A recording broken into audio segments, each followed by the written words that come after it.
તો સાવલીના ધારાસભ્ય કેતન ઇનામદારે ધારાસભ્ય પદેથી રાજીનામું આપ્યું છે। પક્ષમાંથી રાજીનામું નથી આપ્યું, પરંતુ અલગ અલગ પ્રતિક્રિયાઓ સામે આવી રહી છે। ત્યારે પૂર્વ મંત્રી કીર્તિસિંહે પોતાની પ્રતિક્રિયા આપી। હોય એવું તમે માનો છો? કારણ કે આજે આવા સર સાવલીના ધારાસભ્ય કેતન ઇનામદારે અધ્યક્ષને રાજીનામું ધરી દીધું, મતલબ મેલ કરી દીધું।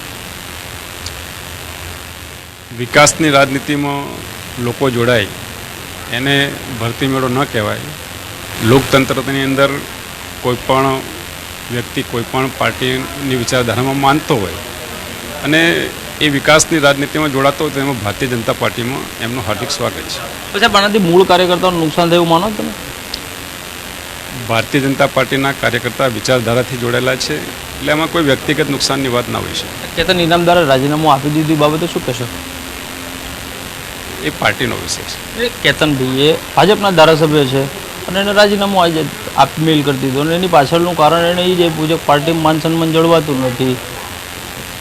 એ એમના વ્યક્તિગત વિચારો હોય છે। તો કીર્તિસિંહ જે છે તે કહી રહ્યા છે કે કોઈપણ લોકો જે છે તે ભાજપમાં જોડાઈ શકે છે, લોકતાંત્રિક પદ્ધતિથી દેશમાં ચૂંટણી થાય છે, પરંતુ કેતન ઇનામદાર બાબતે તેમણે સ્પષ્ટ કહ્યું છે કે તે તેમના વ્યક્તિગત વિચારો છે। કેમેરામેન મેહુલ સાથે કશ્યપ જોશી, સંદેશ ન્યૂઝ, ગાંધીનગર।